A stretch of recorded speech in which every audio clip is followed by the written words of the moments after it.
Bueno, vamos a ver otro aspecto del tema del verano tucumano, ¿no? De esta época de calor, y que son los efectos que puede producir el calor dentro de nosotros mismos. Ya hemos hablado de algunas plagas que pululan en estos tiempos de calor. Ahora vamos a ver qué le pasa a nuestro organismo en los días de calor. Todos hemos sufrido las consecuencias de esto como una molestia, pero de la misma manera que hablábamos de las moscas, de las ratas, de los mosquitos y de que aparte de ser molestos nos pueden enfermar, acá también hay factores que aparte de ser molestos nos pueden enfermar y de mala manera. Entonces tenemos que tener algunos cuidados. ¿Qué es lo que sucede en nuestro cuerpo? Si estamos descansando a la sombra o en un lugar fresco, no hay ningún problema. Pero cuando tenemos que trabajar o realizar alguna actividad deportiva, empiezan los problemas. ¿Por qué? Simplemente porque tenemos sangre caliente y funcionamos a 37 grados. A menos temperatura funcionamos mal y seguramente esto estará indicando alguna enfermedad. Y a más temperatura tenemos lo que llamamos fiebre y también trabajamos mal. Entonces el organismo hace un gran esfuerzo para mantenernos en esos 37 grados. Cuando hace calor recibimos la radiación solar y eso aumenta esta temperatura. Pero pronto el organismo pone en marcha esos mecanismos para desprenderse del calor y las cosas siguen normales. Tenemos que tener en cuenta que la contracción muscular genera calor. La contracción muscular produce el movimiento y esto se debe a que el músculo trabaja como un motorcito y todos los motorcitos cuando trabajan generan calor.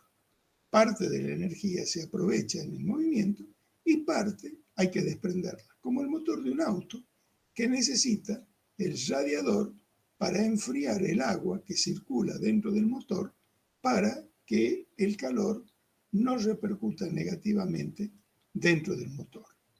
El cuerpo también tiene que desprenderse de ese calor muscular que se genera por el trabajo o por el deporte para que no tenga consecuencias.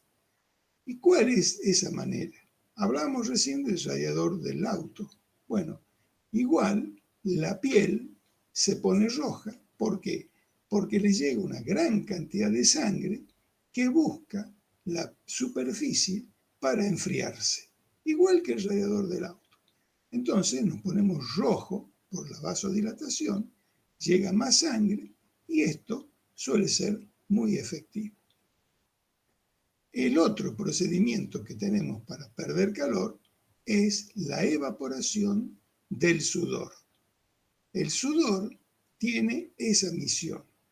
Sale, nos moja, al evaporarse nos enfría. Por eso, cuando estamos transpirando y recibimos una brisa de aire, notamos el fresco inmediatamente porque se ha producido la evaporación de ese sudor y con él el enfriamiento. El mismo mecanismo que utilizan los ventiladores, ¿no es cierto? Que nos sacan el calor que tenemos encima de la piel y nos ayudan a evaporar el sudor.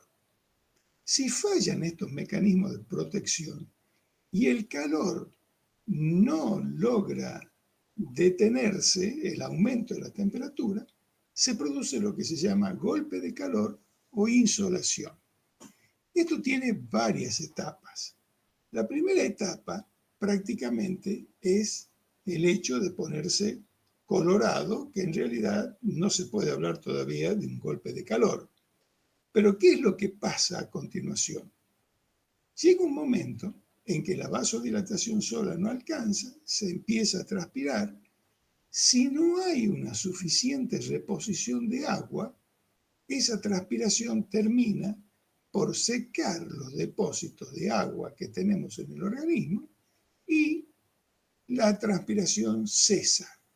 Entonces, la persona ya no transpira, pero está postrada porque la temperatura ha subido a cerca de 40 grados y más. Cuando la temperatura llega a los 42 grados, las proteínas que componen nuestro organismo sufren un proceso químico de deterioro. Cuando nosotros ponemos un huevo a fritar, cambia el color de la clara del huevo y de transparente se vuelve blanca. ¿Por qué? Porque el calor ha cambiado definitivamente la composición de esa proteína. Ese fenómeno, en menor escala, ocurre dentro del organismo con nuestras proteínas y llega un momento en que es tal el deterioro que se produce la muerte. Entonces, el golpe de calor o insolación es una consecuencia seria que tenemos cuando el organismo no logra controlar la eliminación del calor, básicamente porque le falta agua para producir sudor, y esa falta de agua se llama deshidratación. Entonces, como nosotros vemos en esta imagen, rescatamos el hecho de que esta persona está tomando agua, cosa que todos sabemos que hay que hacer, pero que a veces no se hace con la frecuencia que corresponde y se pueden llegar a producir consecuencias. Distintos grados del proceso hasta el final que ya hemos comentado. Tenemos que procurar que el agua sea segura. Esto también lo mencionamos en el videíto anterior. Hablamos de agua segura, es decir, agua sin gérmenes. Básicamente, agua sin gérmenes. En el caso de la hidratación de los deportistas o de las personas que trabajan, se podría considerar que junto con el sudor se eliminan sales y que esas sales se las podría incorporar. Pero básicamente lo que necesitamos es agua. ¿Y cómo hacemos agua segura?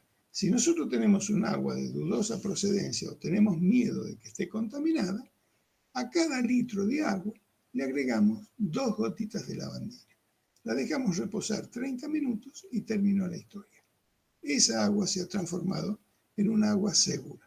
Entonces, 1 litro de agua, 2 gotitas de lavandina. También podríamos proceder al hervido del agua. Lo ponemos en un recipiente y lo hacemos hervir. Una vez que rompe el hervor, ya está.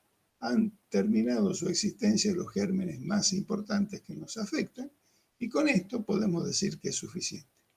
Sin embargo, el agua hervida, luego de enfriada, cuando la queremos tomar, ha cambiado el sabor. Y el proceso este es largo y poco económico. En cambio, las 2 gotitas de lavandina por cada litro de agua es suficiente para potabilizar el agua y darnos la tranquilidad de que vamos a tomar un agua que no va a tener gérmenes. Ahora, si nosotros queremos hidratarnos con una bebida deportiva, digamos, tenemos que recurrir a los productos que se venden, como el Powerade o el Gatorade, pero son demasiado caros. Entonces, ¿cómo podemos hacer una bebida deportiva casera? 4 cucharadas de azúcar, media cucharadita de sal, media cucharadita de sal de una cucharita chica, media cucharadita de bicarbonato, el jugo de 1 o 2 naranjas o de un limón, si nos gusta más, y el agua. ¿Qué cantidad de agua? 1 litro de agua segura, es decir, un agua que ya la hemos preparado o que estamos seguros de que no tiene nada.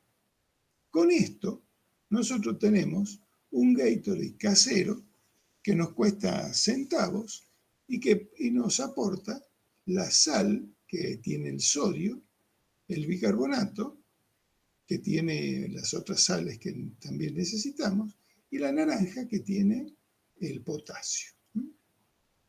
Recordemos que durante un día una persona necesita 2 litros de agua para que el organismo funcione adecuadamente. Y que durante una hora de trabajo intenso, llámese este tipo de trabajo o llámese, por ejemplo, una carrera o un trabajo físico en un gimnasio, necesitamos también 2 litros de agua en promedio para compensar las pérdidas que hay. Entonces, el agua que tomamos en todo el día la gastamos en una hora de trabajo intenso para que el sudor se produzca con normalidad y se refresque, digamos, el organismo y pueda tener su temperatura de 37 grados. Entonces, la hidratación es fundamental. ¿Cómo podemos tomar algunas medidas de prevención? En primer lugar, realizar los esfuerzos en horario adecuado. Primero, tratar de evitarlos, por supuesto. Es decir, si es un día de gran calor y yo quiero estar bien físicamente y quiero correr, tal vez sea más prudente no salir a correr que exponerse a una consecuencia. Y los horarios adecuados son los horarios de la mañana o de la noche, evitando los horarios de la siesta. Vamos a tratar de realizar la actividad a la sombra o bajo techo. Vamos a respetar la siesta.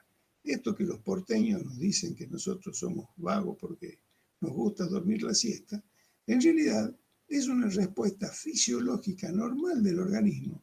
Nos da sueño en el momento de mayor calor, entonces dormimos un par de horas y cuando nos despertamos ya estamos de nuevo en un horario adecuado. Entonces, si podemos respetar la siesta, usar ropa adecuada y protección en la cabeza. Esto de la protección en la cabeza es algo que no se utiliza en nuestro medio con asiduidad. Es muy difícil ver gente con sombrero en la calle, cuando en realidad se justifica ampliamente su uso, porque nos da sombra, nos refresca la cabeza y nos evita la radiación directa del sol en las orejas, cosa que no ocurre con las gorras comunes. Esta gorra se venden, pero no en nuestro medio, y suele reemplazarse esta protección de la nuca con un pañuelo. El sombrero, en cambio, produce esa protección, da una mayor aireación y nos evita otro problema que no lo hemos mencionado, que es que la acción directa del sol sobre la piel puede conducir a la larga al cáncer de piel. Es mucho menos frecuente que los otros problemas que hemos visto, pero es mucho más grave, por supuesto.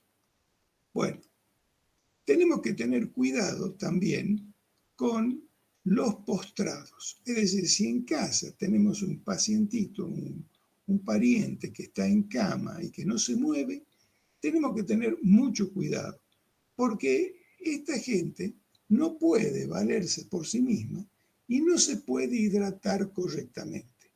Entonces, tenemos que ser nosotros los cuidadores, no solamente los encargados de tratar sus enfermedades y de brindarle alimentos, sino de no olvidarnos de darle agua, porque a veces esa deshidratación los va a llevar a consecuencias mucho más graves tal vez que la falta de un medicamento. En las mismas condiciones que la gente postrada se encuentran los niños. Cuando más niñitos son, peor, porque tienen mayor facilidad de deshidratarse y porque no tienen la facultad de ir a tomar agua cuando tienen sed. Entonces, para esta gente que está a cargo nuestro y que nosotros tenemos que cuidar, es conveniente que prestemos mucha atención y que le brindemos el agua en la manera correcta. Lo más adecuado es poner el teléfono, que suene la alarma cada hora, cada media hora, y ahí darle 1 o medio vaso de agua, pero no dejar de hacerlo. La hidratación, reitero, es fundamental para prevenir las consecuencias graves que puede producir el calor en nuestro organismo.